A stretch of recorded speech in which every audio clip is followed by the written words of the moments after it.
Hey everybody, so you notice that today's video is a little bit different than the videos that you're used to seeing me make. But I hope you enjoy this video and come along with me on this journey as I try to unpack some ideas from a different place. So here we go. The World Bank has defined poverty as a personal income lower than $2 a day.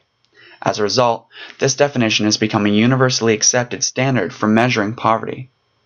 The consequence of this, however, is a strategy to end poverty that focuses mainly on investing resources in productive activities, job creation, income generation, and increasing consumption levels of everyone in every country. For me, this puts the idea of poverty inside a box.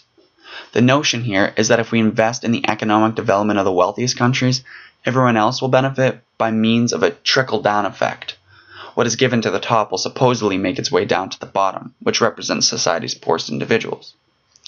The problem with this definition is that poverty is not alike everywhere, nor is it experienced to the same degree in every country. This means that measuring poverty does not take into account fundamental differences between different groups and demographics. So what does the literature say about poverty? In an article which highlights the effects of poverty on childhood development, Duncan and colleagues conclude that early childhood appears to be the stage in which family economic conditions matter the most. Further, the recent literature indicates that family income has a much stronger association with achievement and ability-related outcomes for children than does measures of health and behavior. And they further conclude that the impact of family income on completed schooling appears to be larger for children in low-income families than those in high-income families.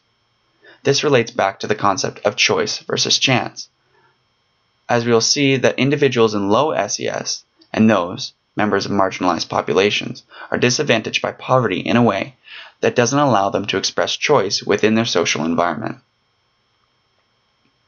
So what about Canada? I mean, we live in a developed country, right? There can't be very many children living in poverty here.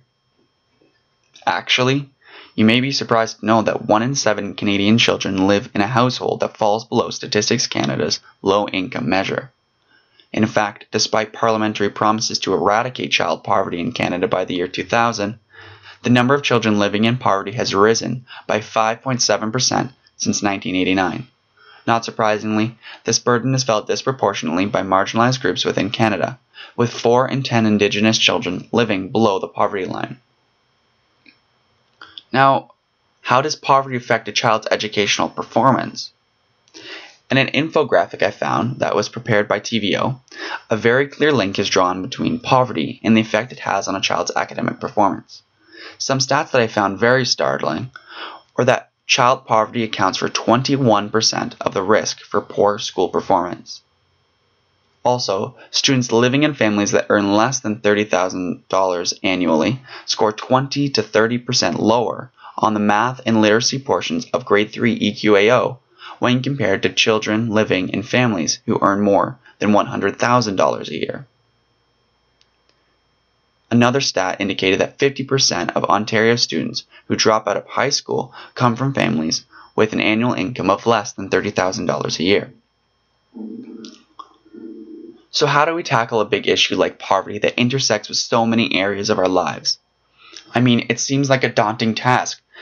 And from personal experience doing aid work in other countries, I know that helpless feeling where you think to yourself, is what I'm doing really having an impact? Can we really eradicate a problem that runs so deep?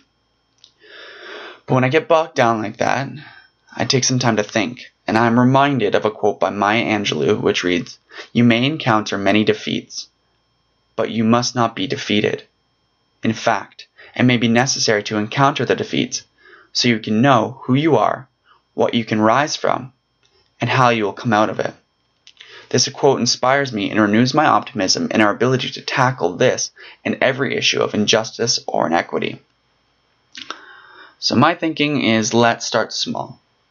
Plan Canada recognizes that poverty is a cyclic process where obstacles to obtaining basic necessities are passed from one generation to the next. Bearing this in mind, Plan strives to provide children, families, and communities with the tools they need to break the cycle of poverty. These tools include a quality education. Education is essential in creating change in a child's life that allows them to reach their full potential. Plan aims to enhance a child's education by training teachers, building new schools, and breaking down barriers that prevent many children, especially girls, from attending school. 2. Access to healthcare. By building health clinics, training healthcare workers, and investing in equipment and medicine, Plan is committed to making sure children grow up healthy and strong. The third is water and sanitation. The bottom line, these are essential aspects of every child's survival. Every year, Plan helps communities build school latrines, community water points, and helps to establish organizations to ensure the continued management and maintenance of water points. Fourth, Plan emphasizes economic security through helping train people who are living in poverty with the skills and knowledge they need to secure a livelihood and support their families. The fifth is child participation. Plan encourages child participation within their communities. The aim is to get children engaged in citizenship by helping them express their views and make decisions that will shape their future and influence the people around them. But of the aforementioned tools to address child poverty, I want to dig a little bit deeper into the link between education and poverty, as well as the link between education and health. So the World Bank, along with many other global agencies, concludes that education is the single most powerful instrument for reducing the disparities that exist between the rich and the poor, including poverty and health. So let's start with the effect that education has on poverty.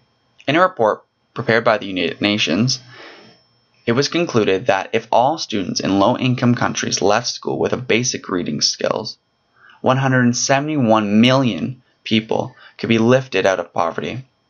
Education provides people with the critical skills and tools that are necessary for them to better provide for themselves and their children. Education also creates opportunities within communities for sustainable and viable economic growth, now and into the future. So what about the role that education plays in health? We know that education plays a prominent role in reducing major health disparities.